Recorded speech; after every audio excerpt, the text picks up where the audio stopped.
Thank you, Nina Enrique. Good evening, everyone. I'm Alma Angeles for NET25 World News. On tonight's headlines. U.S. and Gaza. Fallout after President Trump declares the U.S. will take control of the Gaza Strip, floating the idea of a Middle East Riviera and suggesting Palestinians may have to relocate. But is the White House backing away from putting troops on the ground? Federal job cuts. The administration eyeing deeper reductions to the federal workforce, including possible cuts at the CIA and within the intelligence community. And Seattle runway collision. A close call at Seattle-Tacoma International Airport. 2 planes clip wings while taxiing. And the news starts now.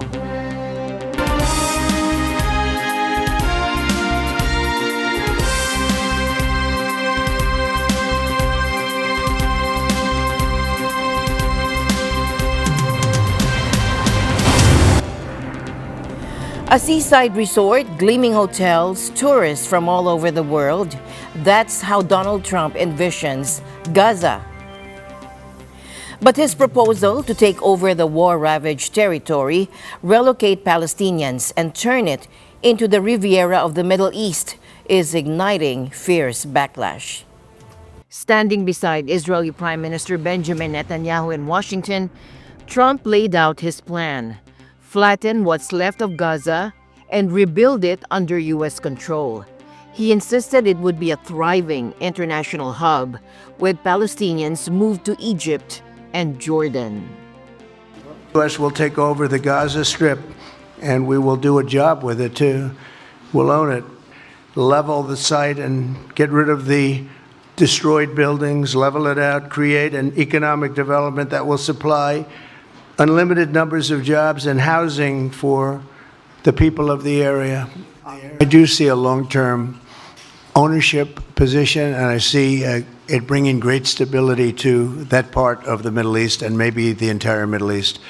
And everybody I've spoken to, this was not a decision made lightly. Everybody I've spoken to loves the idea of the United States owning that piece of land, developing and creating thousands of jobs with something that will be magnificent in a really magnificent area that nobody would know. Nobody can look because all they see is death and destruction and rubble. And I don't want to be cute. I don't want to be a wise guy, but the Riviera of the Middle East, this could be something that could be so bad. This could be so magnificent. But here's the reality.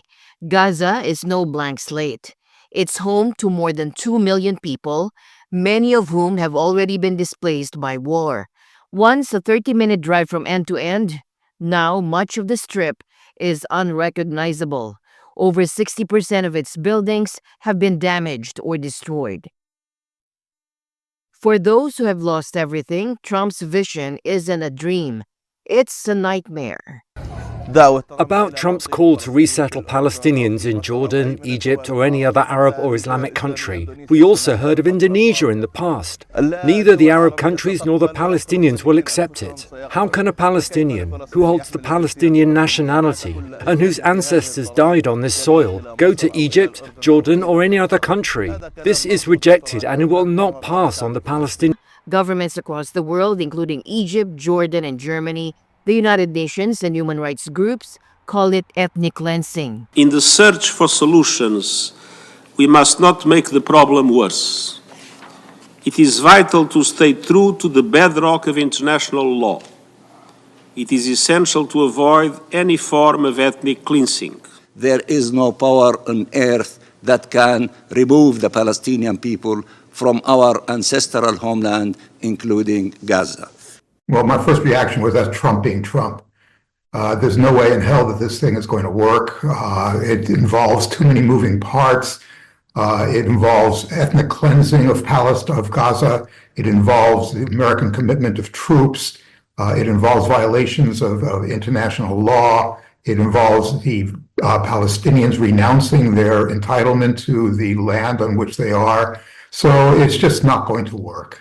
Even in Washington, some lawmakers have pushed back. It is very clear that what the president talked about would make our country less safe. An invasion of U.S. troops into Gaza would not make Americans more safe. It would make Americans a target.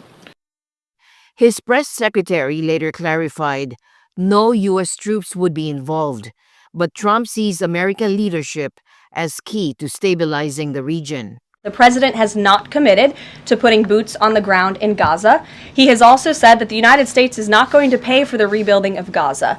His administration is going to work with our partners in the region to reconstruct this region. And let me just take a step back here, because this is an out-of-the-box idea. That's who President Trump is. That's why the American people elected him.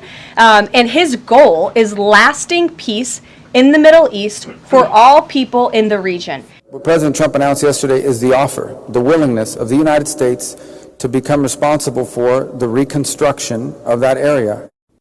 But Netanyahu and some of Trump's allies support the plan.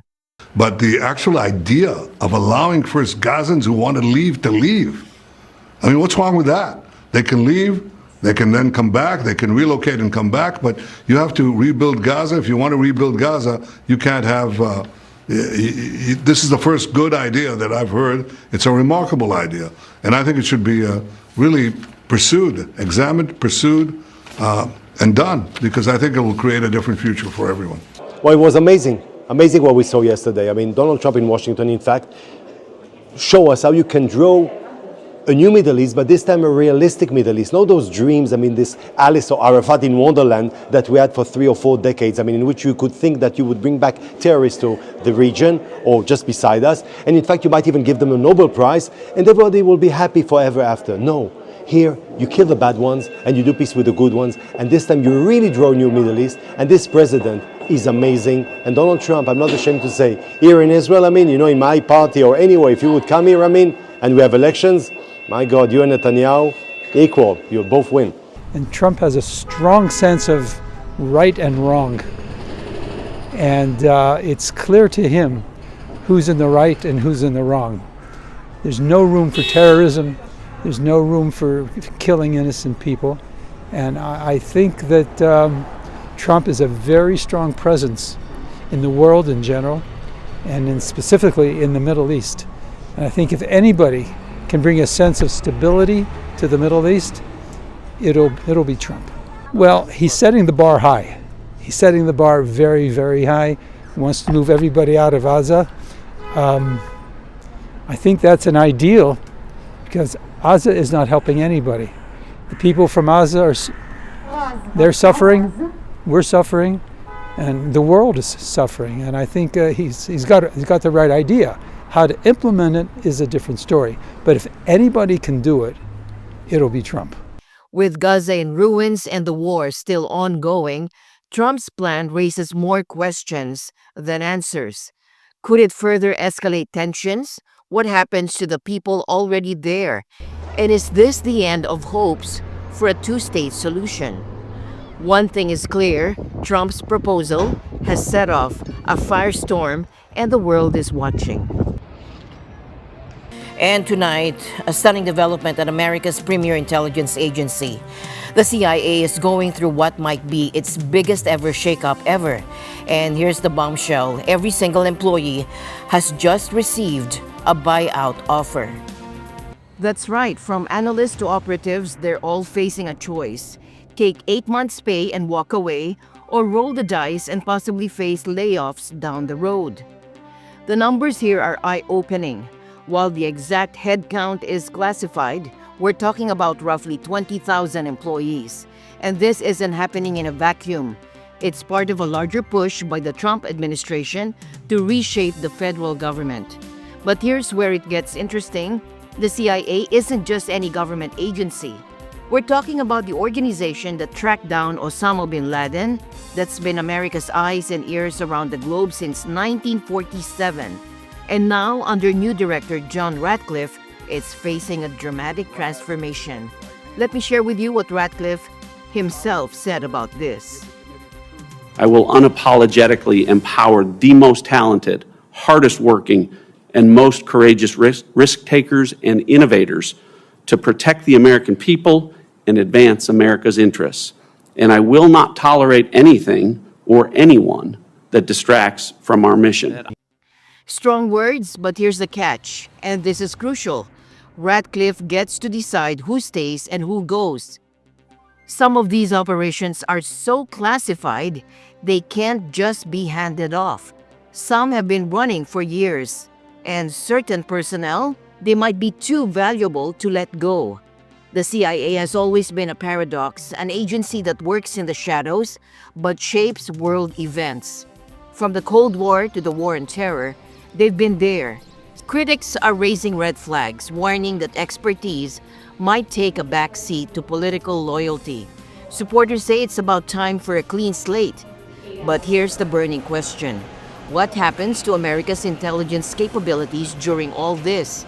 In a world of rising global tensions, cyber threats, and international terrorism, can the CIA afford a mass exodus of experienced personnel?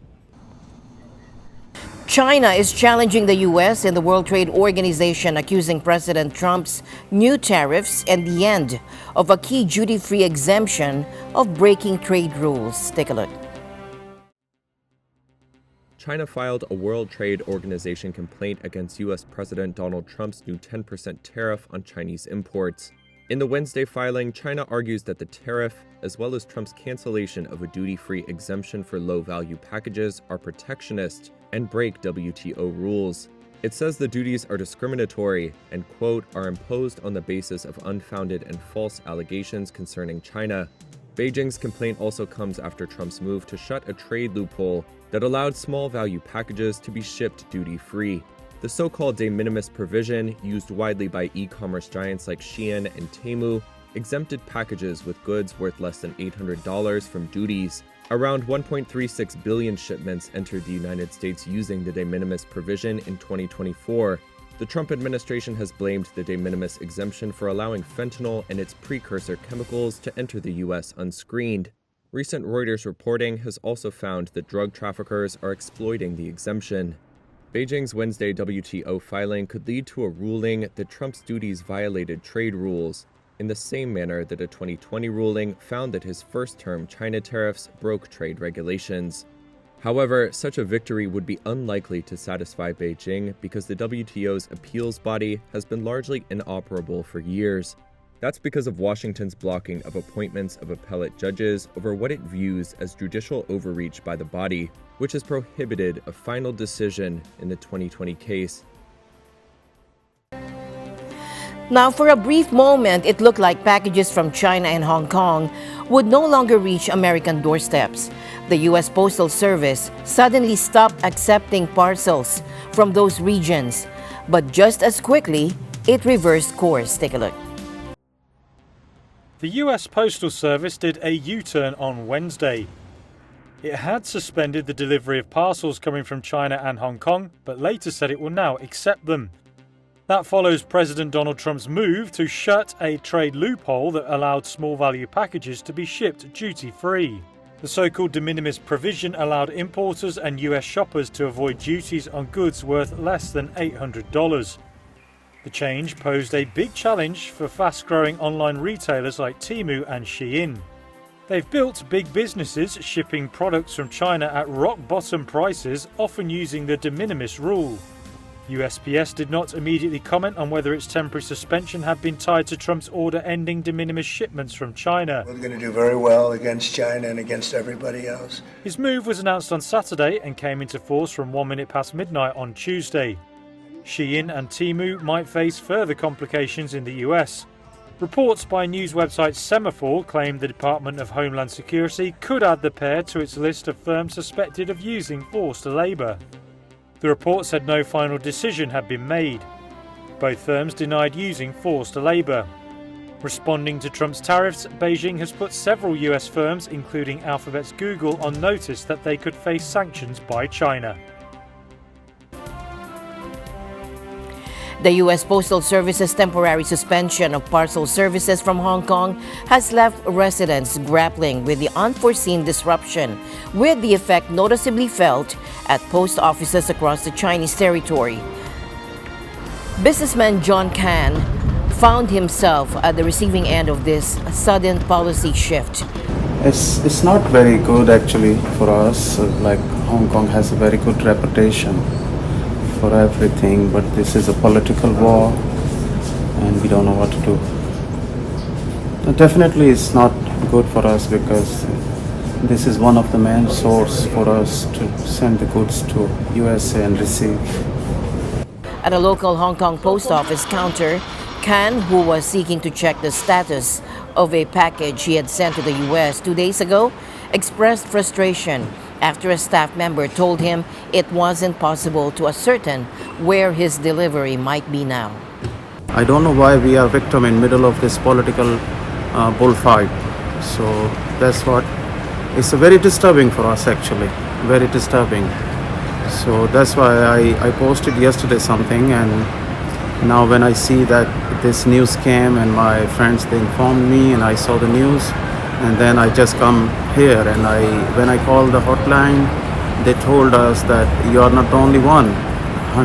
Hundreds of people called this morning. The hotline was very busy, and suddenly this political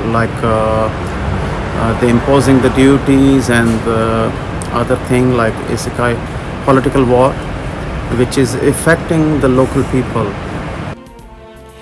Elon Musk's bold move to reshape the U.S. government is raising eyebrows across the country. With Trump's backing, Musk has taken charge of a sweeping government overhaul, aiming to streamline agencies, slash budgets, and even shut down USAID. Elon Musk's swift takeover of 2 U.S. government agencies has given him unprecedented control over the federal workforce, allowing him to push major reforms. His focus, shutting down USAID and slashing budgets across multiple departments, all part of Trump's broader effort to shrink the government and install loyalists. Trump has put Musk in charge of the so-called Department of Government Efficiency, or DOGE. But despite the official sounding name, it's not actually a government department. Musk isn't on the payroll, and its creation has already sparked lawsuits from unions and watchdog groups. Who exactly works for DOGE remains a mystery. The Trump administration hasn't released a staff list, disclosed salaries, or detailed how many DOGE officials are embedded in federal agencies. Elon can't do and won't do anything without our approval, and we'll give him the approval where appropriate. Where not appropriate, we won't. But he does have a good natural instinct. He's got a team of very talented people. We're trying to shrink government, and he can probably shrink it as well as anybody else, if not better. Meanwhile, legal experts say Congress and the courts could still step in to rein in Musk's sweeping government overhaul. So the key issue with Musk's actions is that it's happening in this zone that we could best describe as a gray legal zone, or perhaps more accurately described as a zone of illegality. So he is effectively shutting down an American government agency. That requires an act of Congress. He is effectively firing or putting on administrative leave huge proportions of the federal workforce. Again, even the president doesn't have the power to do this. This is really something that requires congressional permission. And shutting off payments to third parties like grantees, and this could include universities, nonprofits, or foreign aid providers, also is not something we think that the president is allowed to do. There's something called the Impoundment Control Act that prevents the president from deciding he will not spend congressional funds. So Musk taking over payment systems or USAID and saying we're not going to pay the obligations of this government agency is a huge red flag. The president can certainly set new directions for federal employees, and he can use political appointees to issue guidance to those employees. But there's a vast difference between that and simply firing all of the employees, which is something that he's not legally allowed to do. I think I would still predict that the court would say that the president cannot impound funds, that is, he can just ignore Congress when it comes to spending. There is case law on this, and there is clear statutory intent from Congress. I think the president will probably gain more power over civil service employees than he has currently, but I don't think they will dismantle the entire civil service system or give the president the power to simply fire all employees through backdoor means. And so that's where I guess I'm deeply concerned about the precedent being set here, that this is, in my view, an egregious executive branch overreach. I don't believe they have this authority, at least not without the consent of Congress. This controversy has sparked outrage. Hundreds of protesters, including U.S. senators and representatives, gathered outside the U.S. Capitol, voicing their opposition to President Trump and advisor Elon Musk's efforts. This is not about demonizing a political party. It is about telling the truth about Donald Trump's actions and Elon Musk's actions. Don't just have a voice if you're a billionaire. You have a voice. Until 2 weeks ago, there was a malaria team with world experts, and they are gone. The United States gives a lot of money to improve the capacity of different governments around the world so that they can manage problems that eventually reach the United States. So that includes diseases like Ebola. It also includes security, trafficking, piracy. That if they get stopped in West Africa, they never come here. But if we wait, then the problems just get bigger. Sweden is mourning the victims of its deadliest mass shooting. On Tuesday, a gunman opened fire at campus Risbergska, an adult education center in Obrero, resulting in at least 11 fatalities, including the shooter. Take a look. The following day, residents, Swedish officials, and members of the royal family attended a memorial service at a nearby church. Prime Minister Ulf Kristersson described the incident as the worst mass shooting in Sweden's history. No idea. But as I said, an old colleague who I worked with, she has passed away. Then I don't know the rest. But they say it's 10 who have passed away. They have not come out with anyone or anything, so no one knows.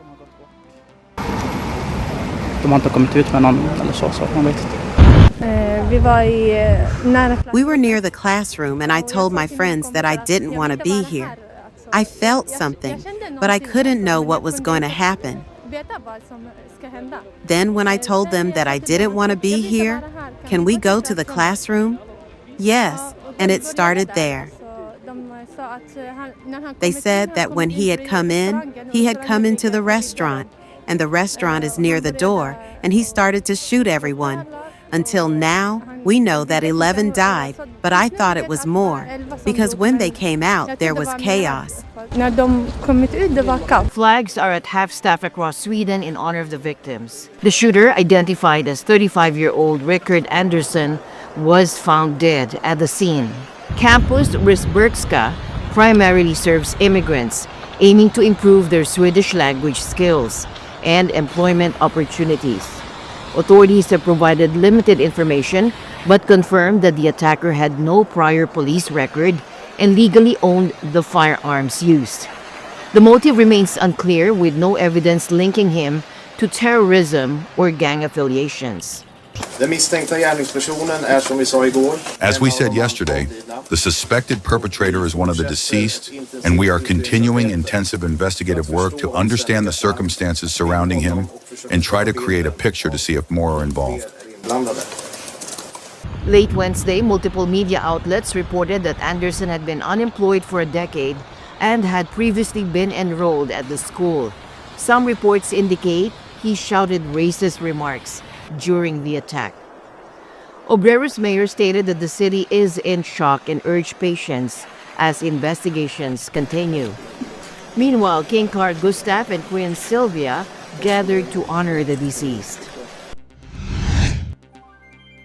A close call at Seattle-Tacoma International Airport. No injuries, but plenty of shock after a Japan Airlines jet clipped the tail of a parked Delta plane while taxiing.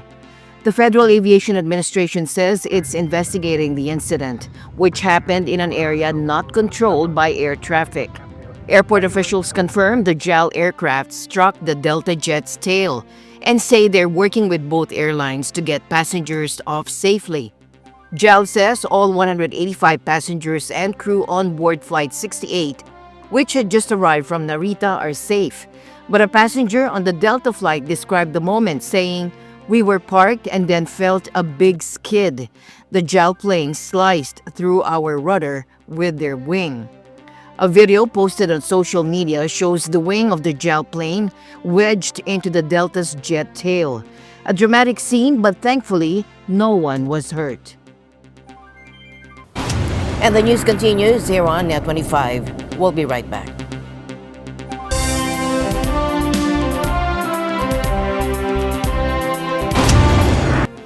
Tensions in the Democratic Republic of Congo remain high as the government dismisses a unilateral ceasefire declared by Rwanda-backed rebels in the east of the country, calling it false communication. Now, this comes after the rebels seized control of the city of Goma last week.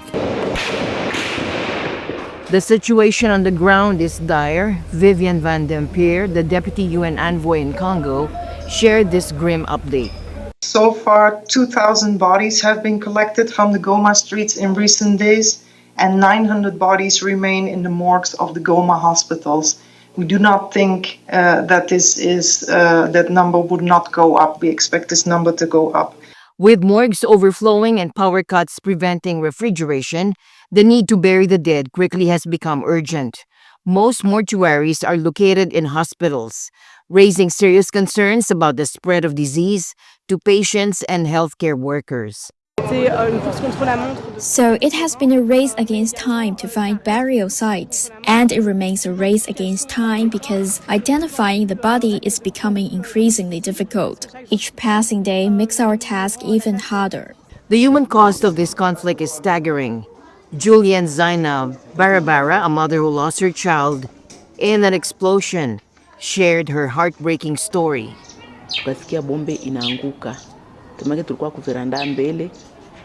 We were at home when we heard an explosion. We were on the front veranda and didn't know where it had landed. The children we thought were inside were actually outside. They were hit by bomb shrapnel. The oldest, who was 15, managed to call their older sister, who was in the kitchen. When she arrived, she screamed loudly. So we ran there and found the child on the ground bleeding.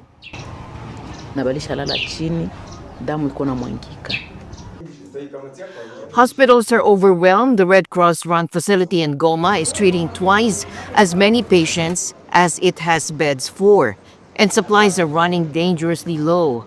Inside the room, we found bullets or shrapnel that had destroyed the walls. If someone had been there, they would have died. Despite reports of sporadic shooting and looting, civilians are slowly returning to Goma. However, with over 500,000 displaced by the fighting, the scale of the humanitarian crisis is still unfolding. A Japanese man's pandemic pastime has blossomed into much more than just a hobby. With vegetable prices hitting record highs, his backyard garden is now helping feed his family and inspiring thousands online. Take a look. 37-year-old Kazuki Nakata carefully tends to his plants in the small yard outside his home in Kawasaki, Japan. What started as a hobby during the COVID-19 pandemic has become a valuable source of fresh produce for his family as he grows his own vegetables. Cabbage prices in Japan made headlines this month in Tokyo, soaring to 1,000 yen, or nearly $6.50, around the average minimum hourly wage. The staple crop is one of many items driving up the cost of living in a country with stagnant wages.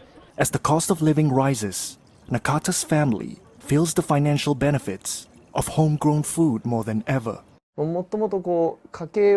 I didn't start out with my family's finances in mind. But when I think of how much it helps with the household budget, now that prices are going up, I'm glad I got into this hobby. In 2023, Nakata left his job at an electronics store to focus on growing vegetables. He grows 47 types of vegetables, including lettuce, onions, and daikon radishes, in empty plastic bottles, drink cans, and even his bicycle basket. Nakata also created a YouTube channel where he posts videos about it. It gained around 4,500 new subscribers in the second half of January alone. With vegetable prices where they are, Nakata says the interest is understandable. Whenever I upload a video, there are loads of positive comments saying things like, wow, or I want to try this too. But I also get comments like, this is really important now that vegetables are so expensive. So I get the feeling that everyone is becoming aware of the issue. Recent government data show that while agriculture prices have risen, the average vegetable intake among Japanese adults reached an all-time low in November.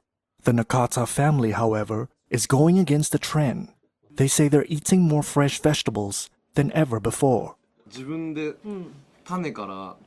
I feel like the taste of vegetables you've grown from seeds is so many times better than normal. These vegetables are grown with love, so they're different.